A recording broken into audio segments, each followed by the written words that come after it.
You ready? Good deal. What's up, everybody? Welcome to another episode of our Springfield Stories. Have a great young man. I don't know if young, but call him young man with me. Shares your name. Neal Browning. Neal Browning. What's up, Neal? What's going on, man? Hey man, so you born and raised Springfield? Born and raised. Born and raised. What do you do now? I'm currently working as a vocational trainer and a community navigator for OIC of Clark County. Been with them for 14 years, worked in reentry. Did 7 years in the military and the Marines, and been back here ever since. So Wow. I'm a Springfielder. You're a Springfielder. So Yeah. with being a Springfielder, there got to be some history with being a Springfielder, man. So tell us what was your upbringing like? What's your family dynamic? What's Okay. all that stuff, man. Born and raised, born in 1961, turbulent 60s. Mom and dad, four boys, 3 girls, all raised in the same household. Born and raised in the church. Sports was a big part of our upbringing. All of us played some type of sports: track, baseball, football, basketball. Uh, Pretty close knit. Always together. Even though I'm 3 years older, I'm the first son. My mother wanted 6 boys, Wow. so then she had my oldest sister, and then she had twin girls. And so she said if I wasn't a girl, she wouldn't have had no more kids. She wanted all boys. So she had 3 girls, and then the last 4 were boys. So I was the oldest son. We were raised pretty strict. Street lights on, you better be on that porch. Raised on the southwest side, growing up on Grand Avenue in between Center and Wittenberg. Pretty close-knit community. You knew everybody. Didn't do too much out of the community early. Parents, you had to show them, you had to get trust before they let you venture out too far away. I will say about at 12 years old, I kind of experienced my first taste of racism. Didn't know what it was until maybe 6 years later in high school. There were 2 significant things in the 60s, and my dad always told me this. In 1961 was the year that Springfield High turned into Springfield North and Springfield South. And in 1969, there was a student, I think his last name was Danette, that got killed and set off riots at Springfield South High School. So those were significant things that I remember as a child that there was a lot of discussion about. We could not be in the room, but there were things that my father instilled in us as far as knowing the history. Also, you had the turbulent 60s in the world with the people against the war, people against racism. It was just all kind of things going on college campuses and everything. And looking back, you could feel that in the atmosphere, even locally here. My aunt was a teacher at the elementary school I went to. She came back from college, and she left because that was, I think, the year they start taking prayer out of church. I mean, prayer out of school. And she didn't believe in that. And so she went and ended up falling in love and went to Toledo. But it wasn't long before it was the same thing there. So that was something that set her off. She wanted to come back and contribute to the community. So we've always had a sense of community. My father was a stickler for you meet people where they at. If someone had an impact on you, remember their name. And if you seen them again, it was disrespectful if you didn't remember who they were. So even at his funeral, my mother leaned down at him because everybody that came and viewed the body, she looked at him, she said, I remembered everybody's name. Wow. Because he was a stickler for that, because he just believed if you had an encounter with somebody, you should remember them. And that was something that stuck with all of his kids. We still yes sir, we still yes ma'am. I had I had a godfather that was called the mayor of Center Street, Oates Warfield. So I had to check in with him, live right over there on Center Street where the Gammon House is. The shop was right in front of that. But we always made sure that when our elders were around, it was a level of respect, and even to this day, I got some of my parents' friends are still yes sir, yes ma'am. And my experience in high school, when you go through puberty, things start to change. And I went through a period where I learned that, I had a gift. I could play basketball. And people liked that. But on the other side of that, I learned that people will use that against you. So, point I'm gonna get at is, at my senior year, there was a big fight, and it was between white and black kids. Don't know what started it, but one of the black kids that got really hurt bad was a relative of mine. So of course, I'm gonna come to his aid, and I got venom spit at me from teachers, counselors, parents that I had known their kids and played sports with their kids that I never experienced before at 18, and it was an eye opener because all that camaraderie went out the window. And I never said I was going to hurt nobody, I was going to fight anybody. I just simply was supporting my relative who got hurt in that fight. And so that opened my eye. That was at 18. But for the most part, Springfield was a great place to grow up in. You knew everybody. You couldn't get away with anything. Yeah, it's a small. It's a small city. Everybody. city. And back then, when you walked in someone's house and you spoke to the parents, the first question was, "Who's your parents?" They wanted to know who you were. So you had to be on your best behavior because you better believe if you weren't, that news would beat you home. What was the, you say you had seven kids total. Yes. What's amazing? I think, I hear a lot. I mean, you hear some now, but back in those days, man, 7 kids. They have 10 kids, 12, 16. Yeah. And I'm like, man, where y'all getting these numbers from? Right. Like, Right. Now people are like 1 and done. Right. I'm at 2, and I'm like, And it's good. it's amazing because I look back on it. My mother worked. She was up at 5 in the morning. Our dinner was ready at 5:30 every day. Wow. All of our clothes, whatever we needed, Wow. my mother took care of it and still worked a full-time job and whatever my dad needed. So it was a totally different dynamic. Now, one thing I will say, you didn't have all these different shifts.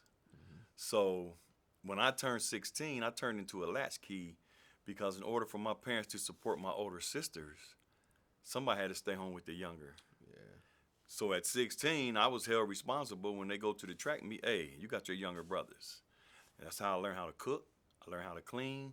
And I had to be responsible. Wasn't no, my parents gone, I'm going to go hang out. No, I had 2 younger brothers I was responsible for. And then when I turned 17, my mother and dad had another child. So I'm actually 17 years older than my younger brother.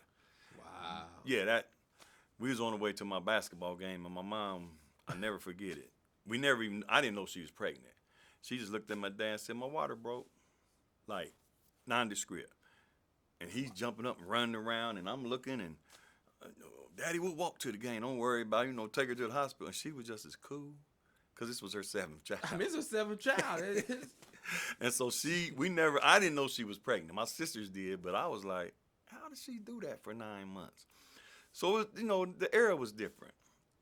She said as a mother, when she got married and started having kids, it no longer was about her and her career. Her career was taking care of her kids and supporting her husband in the household.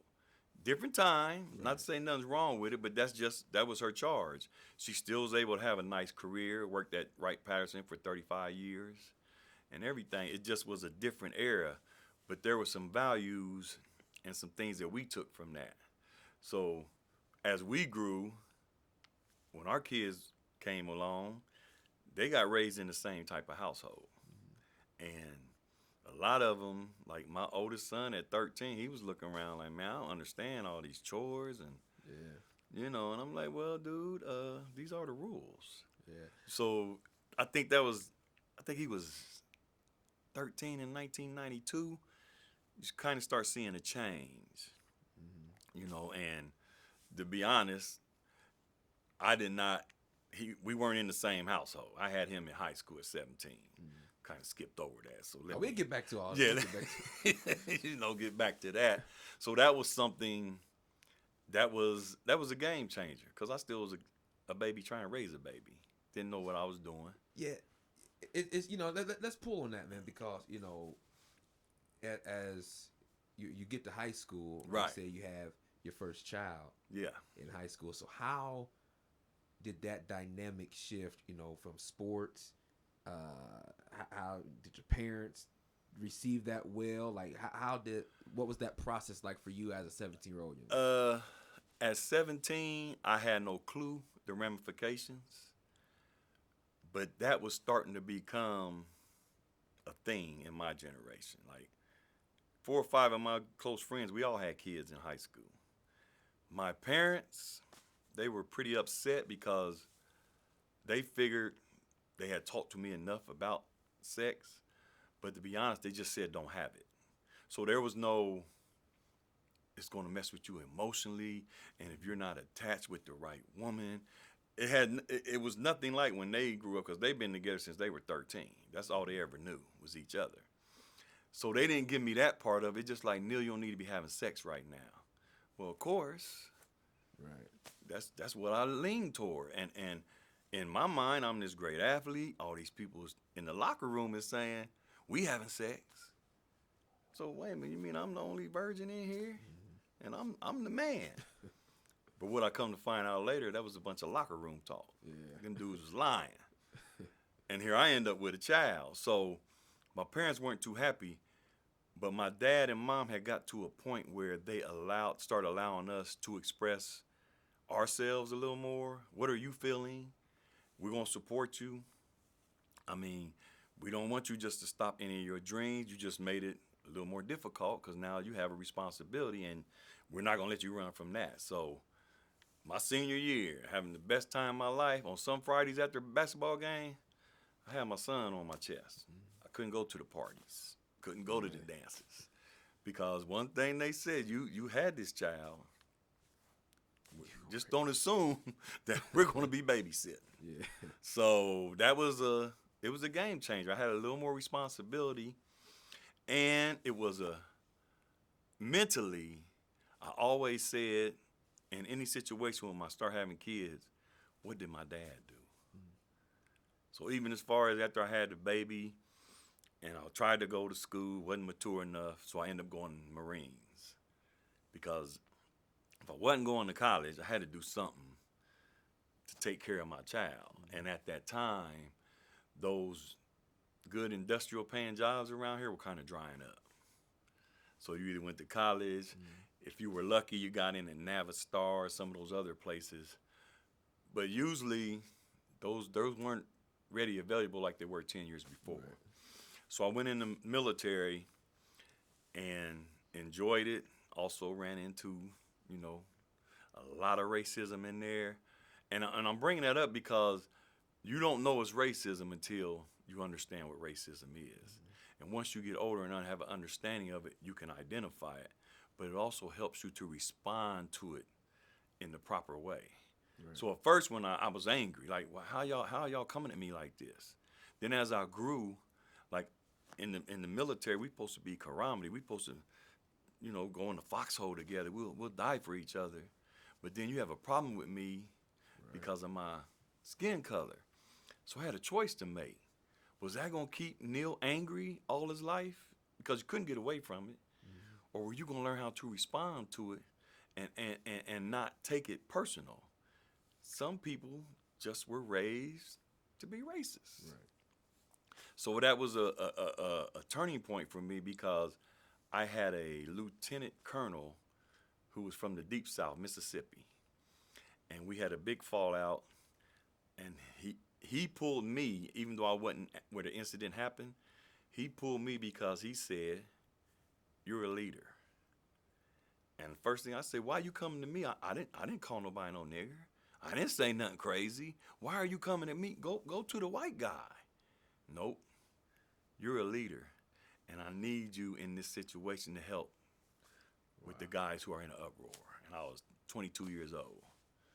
Kind of changed my outlook on how to deal with stuff. Right. And I'm mad at him because, I'm like, you're my commanding officer. How dare you do this to me? And it wasn't until maybe 6 months later, because we was in Okinawa then, he explained it to me. He said, Neal, I needed somebody with a level head to not respond with anger, even though you're angry and you have a right to be. And I'm telling you, he was from the deep South, Mississippi. Wow.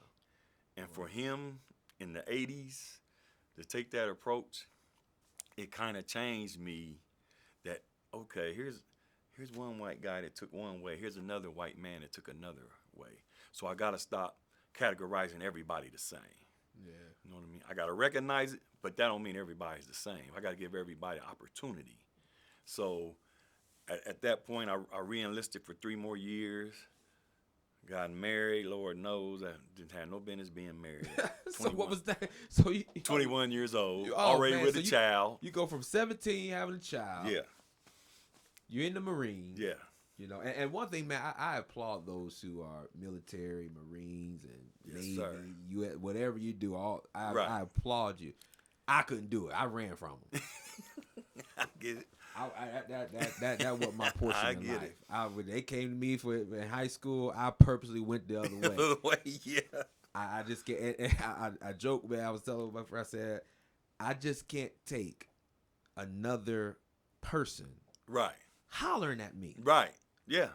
Oh, yeah. And sometimes it's 4 or 5. I'm like, I can't take it. Yeah. I said, I could comprehend well. Yeah. And the story behind that was I actually should have went in the Air Force based on my technical skills. But I chose the Marines because I wanted to prove something to myself and a lot of other people who said he'll never make it boot camp. He ain't, man, you know how crazy Neal is. Neal Right. jumped. So that was a challenge. And believe me, it was what you just said. I mean, sometimes these dudes are 5'1" and you're 6'4" and Oh yeah. all in your face and calling you out your name, saying things about your parents. Oh yeah. And I remember I wrote my mom and she said, you know who your mom and dad are. Don't let nobody get you messed up because they saying something that ain't true. Yeah, I bypassed. I thank the Lord that was not my portion in Right. life. I went to the college arena, but Right. you know, so you're 17, man. You got a child, Right. Marines, and then you get married. Getting married. So what was that like, man? What was the challenges through? You know, I will say we have a beautiful baby girl out of that. She has a beautiful family right now. It worked out, but neither one of us were ready. She was 19. I was 21. We just liked each other and thought, let's get married. Had no idea what the role of a husband or wife was. Yeah. She was born in a military family, so she kind of thought, okay, this will work. Her mom and dad raised her up in the military. And really, it was a disaster. You know, we had no clue what we were doing. Yeah. So at 23, that was over. And like I said, the greatest thing is we do have a beautiful daughter that came out of it. And to go back to that kind of set in motion how I ended up back here. Me and her split up. She's got my daughter going back to Georgia. She was from Georgia. And at the time now, my son, he's going on 6 years old. All he know about his dad is he has a picture on the wall that he play basketball because he only sees me once a year. And that time, I'm buying him gifts, you know, because I'm guilty. I ain't around him. I'm taking him out, buying him stuff. And I decided to come home. I had job offers in California and in Georgia. But I said I hadn't, back to what would my dad do? I got to go spend some time with my son. He don't really know me. Right. That's how I ended up back here in 1987. Wow. So after when you went to the military, the Marines, that's when, I mean, your separation from your son. But prior to that, you was always. Yeah. Gotcha. Yeah. So that's the 7 or so years that I was away from Springfield, was the military. And when I came back, I didn't recognize the city. The gangs had already started taking over. Really? Like, I grew up playing ball in Davie Moore and Rose Park. And in the spring of '88, I went to go drive in Rose Park, and I had these dudes looking at me saying, we need to make sure you can drive in here. And I almost ran them over. Like, you don't tell me what park I can go in. But that's when the city started to change. And I'm going to be honest, my goal was to get my degree in 1992 and get on up out of here because I didn't recognize this city. Now, God had other plans because that pull of my son kept pulling me. Even when I went to college at Urbana University, got my degree. Because even though when I first went to school, I didn't get to play ball or nothing, I still wanted to get a college degree. So I did when I got out of the military, Worked 2, 3 jobs, work, study, did what I had to do because I still had children, so I had to pay child support. So I couldn't just go to school. I was a little different, and got myself through college, graduated with my bachelor's in 1992. And then I was working at a rec center as a part-time job. And that's when wanting to be a part of the community hit me. Because I'm working with young men, young women. And I'm like, when they first told me, I said, man, I don't want to be fooling with no kids. And I had to actually manage these kids that was in a program. And let me when I came up, they had what they called a CETA program. Everybody worked in the summer. So I've actually been working since I was 14. It was a government program. Okay, that turned into JTPA probably up through the mid-90s. All of a sudden, that program went away. So that means you don't have young people with summer jobs anymore. Another thing that happened back in the 70s and 80s, you know the opioid problem we have now? It was the same back then. And there was a methadone program, government sponsored, that was helping those with heroin addictions. Was helping them. And all of a sudden, after 6 months, program went away. Neighborhoods start deteriorating. My father got caught up in addiction. Okay, I had to watch it. Now, I will say through that addiction, everything he taught me was to make sure you don't get caught in the same snares. His whole goal was none of his kids to go through it, because he actually went on both sides. He sold the drugs, and then the drugs that he sold ended up getting addicted to. So now he felt like, man, now I feel bad about what I was doing when I was selling it, because that's what I was doing to other people who was buying it.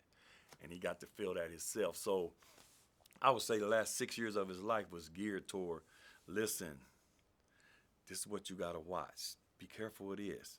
And he taught us, you on both sides of your family, you have addictive genes. So be careful.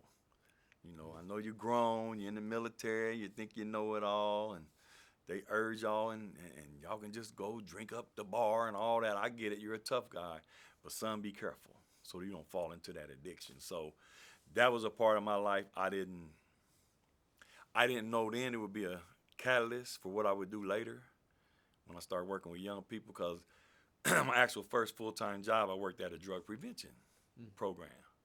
And it was working with kids 6 to 18. And a lot of those lessons, because he passed away in 84, but a lot of those lessons, even to today, it speaks to me, because he would just say little things about when you're dealing with addiction, son, understand after a while the people they're not trying to get high off the drug or the alcohol no more. Their body needs it to function. Right. So they're sick.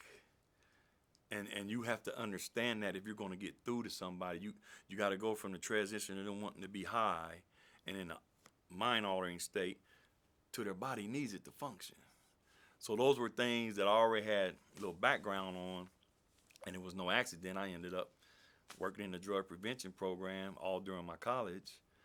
And then once I got my degree, I went out into the private sector. But I've never been too far away from mentoring, working with young people. Whether it was in community groups, through church or whatever, I've always been in that niche. Coaching. And I'm going to be honest with you, at 25, I didn't want to do that because I felt I had too much responsibility with my own kids. I don't want to be fooling with these other people's kids. But I always thank God that my kids never felt shunned because of the gift I had to work with other kids. That's something I worried about. Yeah, what I was going to ask, what was the dynamic like between your son and then he find out he has a sister, right? And different moms, and you're married, so all that, now you got a blended family and all that dynamic. Yeah, that was a lot of work, because he was 5, and people that didn't know his best interest was saying, well, stepmoms are mean. And he hasn't even met this woman, and he's already heard say mean. And what I had to do, and this is why I always tell them, y'all just don't know how blessed we were, because we was raised by the same mother and father. all of my kids were raised in different households with me as their dad with different moms, and they didn't get that, intimate. See, but they still been blessed because from that, my responsibility was to make sure they understood that they are brothers and sisters, and there's nothing but love. And none of them ever heard me. Don't say I didn't disagree with their mothers. Don't say we didn't have arguments. But none of them ever heard me speak a negative word about their mothers. Because my mother told me that would not be acceptable. We had rules about males and females. My mom had a rule, boy, if I'm dead and I hear you put your hands on a female, I will come out of that grave. It just wasn't something that she was with. And so even having disagreements, she said, there's a way you do that and not in front of the kids. And don't even bring it to me because you wasn't thinking about that when you was in the bed with them. So my mother was a little old school, still alive and kicking at 84. And we'll give it to you straight. I always tell people I got my grit and my knowledge and all that from what my dad gave me, but that toughness came from my mom. Right. Her idea was you're going to get knocked down in life, but your job is to get up and keep moving. You can't dwell, even if somebody's done you wrong. Keep it moving. Even when I played sports, I was a little skinny. If somebody knocked me down, she better not act like I was gonna stay on that ground. She come out on stairs, and it would be funny. I'm like, Mom, I'm just taking my time, but you moving a little too slow. When somebody knock you down, son, you jump up. Yeah. Because she was setting the precedent for your life. That's how anybody who thinks you gonna go through life and not get knocked down, you're in for a rude awakening. Yeah, you get knocked down, man. But like you said, it's how you bounce back. Right. Right. Because sometimes people can get knocked down, then they stay down. Just stay in it. And Don't get me wrong. Losing my dad was huge because it sent me on at that time spiritually. I'm like, well, y'all tell me God's always here. Where you at now? Wait a minute, where you at, God? And it was probably 14 years later. Man didn't know me from Adam. I was at a James Cleveland concert, and the man shake his hand. He said, son, it's okay to be mad at God. Talk to him about it. And I'm looking like, this guy don't know me. But that was something I was dealing with, losing my dad, who I idolized, and my grandmother, and back to back, because I wasn't in tune with death spiritually. So I had a problem with God, and not knowing that I could have approached him and said, God, you got to help me out with this. What's going on? So I was like, okay, I'm mad at God, so don't y'all say nothing to me about God, because he wasn't there when I needed him. What was that? Your father's death. How did it affect your siblings and your mom? And what was that dynamic? It was different for all of us, but for me, it was that you're the oldest son. This is something my dad had. I need you to be there for your mom and your sisters. You couldn't really grieve. You get away from everybody when you grieve. They don't need to see you crying or none of that. And I didn't for a long time. And when I did, I couldn't turn it off. I mean, it's welling up right now because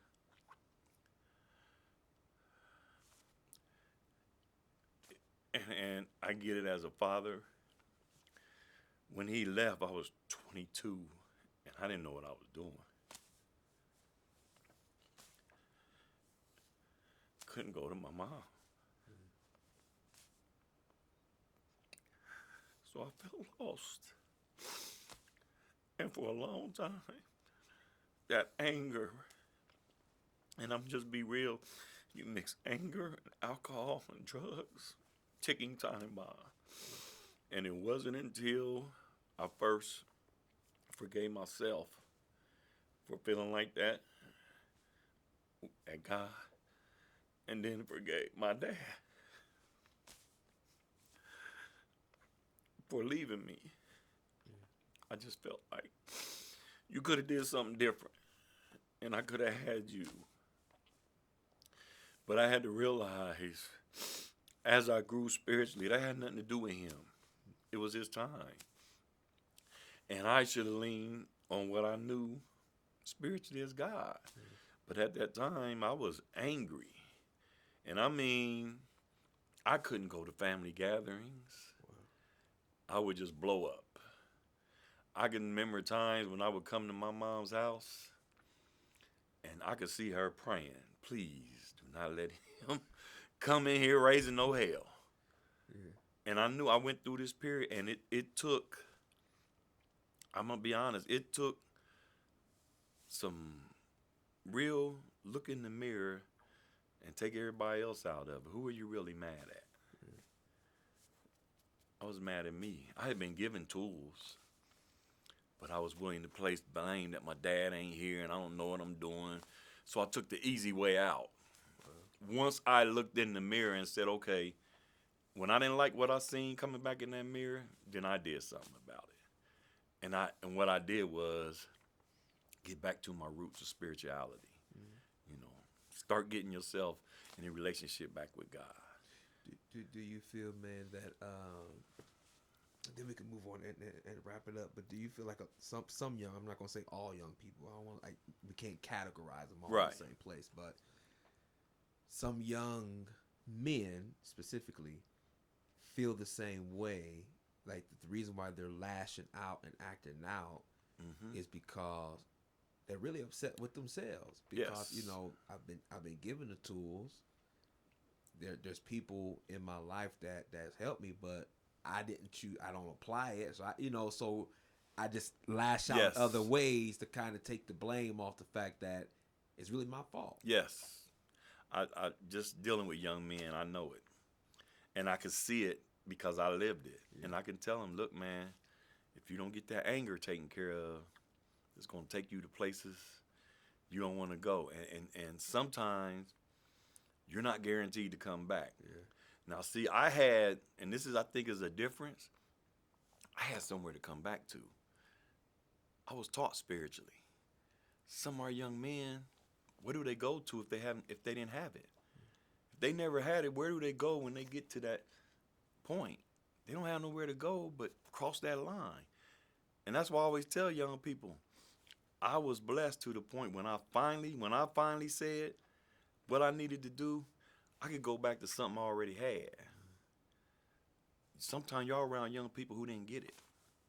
And we're expecting them to do something that they haven't been taught, and it's not in them. So I definitely believe, I know I was 22 years old when he left. And probably around 30, I started noticing, man, people don't want to be around you no more. You got this, these are people who's close to me, who love me, and I'm running them away. And so probably from 30 to 35, I start recognizing this. And when I finally said, okay, I don't like this. But I took everybody I had blamed out the mirror, and all I seen was Neal.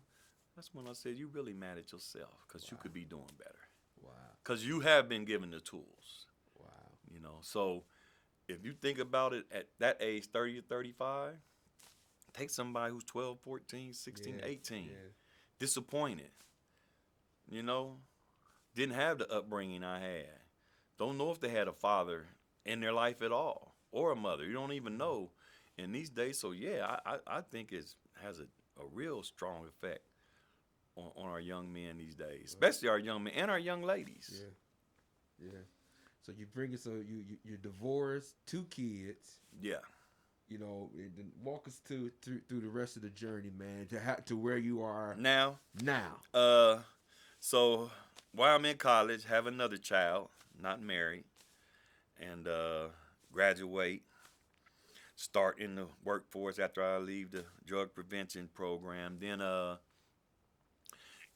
get in a couple relationships, and probably not ready to be in a relationship because I still didn't know who Neal was. But when you doing what you're doing, you figuring, okay, I'm ready. I got a teenage son now. He's in high school and starting to struggle. So I have to fall back. And I can remember he was 16, I was 33. And I can remember a heart-to-heart conversation we had, and I was ripping him. You ain't gonna be doing this. You ain't gonna be doing this with these women. You out here partying too much. And he looked me in my eye, and God bless him, because he knows at that time I probably would put my hands on him, because he was lifting weights, and Yeah. And he looked at me, and said, "Dad, everything you telling me not to do, you're doing." Wow. That was 27 years ago. That was the turning point for Neal to get back on track. Because above everything, I said it goes back to what will my dad do. My dad had his issues, but he was a good dad. And if I said at 33, if I could be 20% of the father he was, then I'm okay. Wow. That started my journey. I mean, it's a process, because you don't build up habits Right.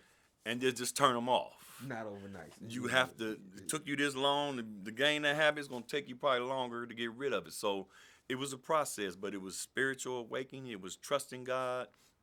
It was going back to some people saying, "I'm sorry," especially my kids. Daddy wasn't where he was supposed to be, but this is where I'm going now. And it was really saying, choose your mark as a father that you want to be and become that. And you're gonna need God's help, but focus on that. You can't worry about all the other, because it's going to be a bunch of stuff as you work through this, because you're dealing with your own stuff, and you're going to have some naysayers. You're going to have some people, same old Neal, and don't get me wrong, that Neal creeps up every now and then. That's okay. He's not prevalent anymore, but it's still a work in progress. So where I'm at now is I'm married to my daughter that I had in college, mom. Actually got divorced twice. I have 4 bonus children. They not my biological, but I raised them, so I have 7 children. Man, that's a complete circle back from Yes, your mom and exactly, exactly. And the thing is, I can look back on all those experiences, and people say, "Neal, how are you able to handle this blended family now? Because you're dealing with a total of 4 mothers." Yeah. I said, I can handle it because I trust in what I get spiritually. Because I know if I follow what God gives me, can't nobody argue with that. Yeah. And guess what? My kids respond to the point where they're all linked up. They got the social media. So my thing I passed on to them was, y'all don't wait on me to bring y'all together. Y'all know how to communicate. Mm-hmm. Y'all got ways that y'all can communicate. So in the end, I can say that I can take all my experiences and bring them up to this, is that I've used both negative and positive to shape me where I'm at today.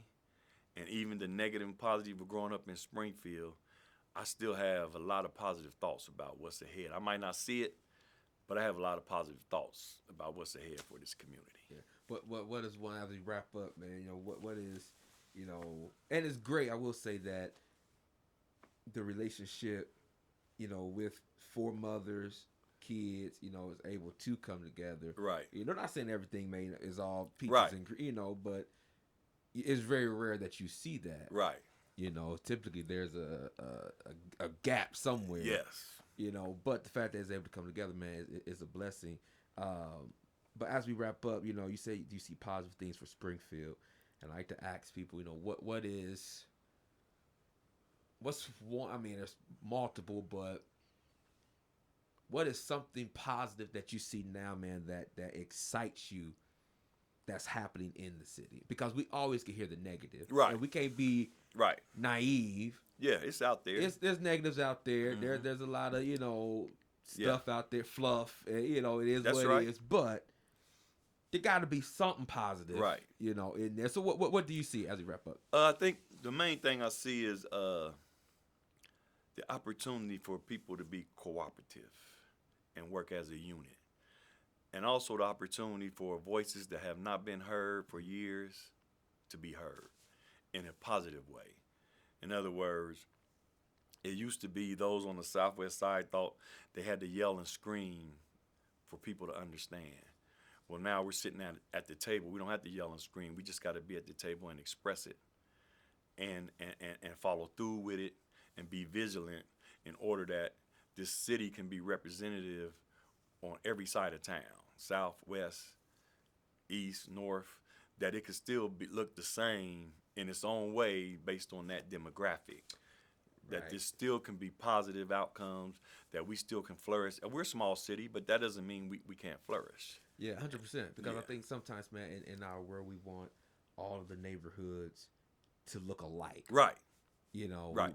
and I'm like, that doesn't. No. Although I get it, but that Right. doesn't speak to the reality No. of the city. You know, we all don't look alike. No. So so now each neighborhood's not going to look alike. No. But what you can do is own that identity Yes. in that community, in that neighborhood. I'm not saying you have rundown houses, all that.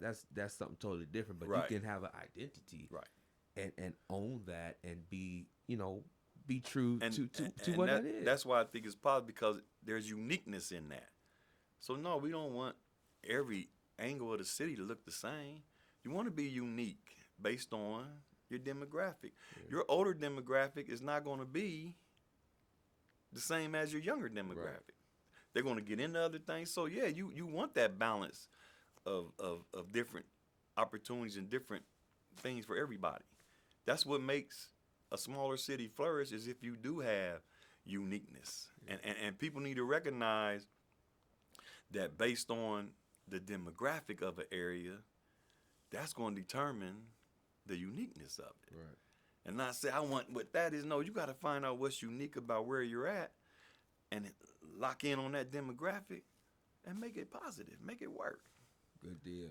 Neal, I appreciate you, man. Yes, We sir. appreciate you coming to share your Springfield story. Yes, We sir. appreciate the work you're doing in the community, man. God bless you, brother. Yes, sir. God bless you. Good.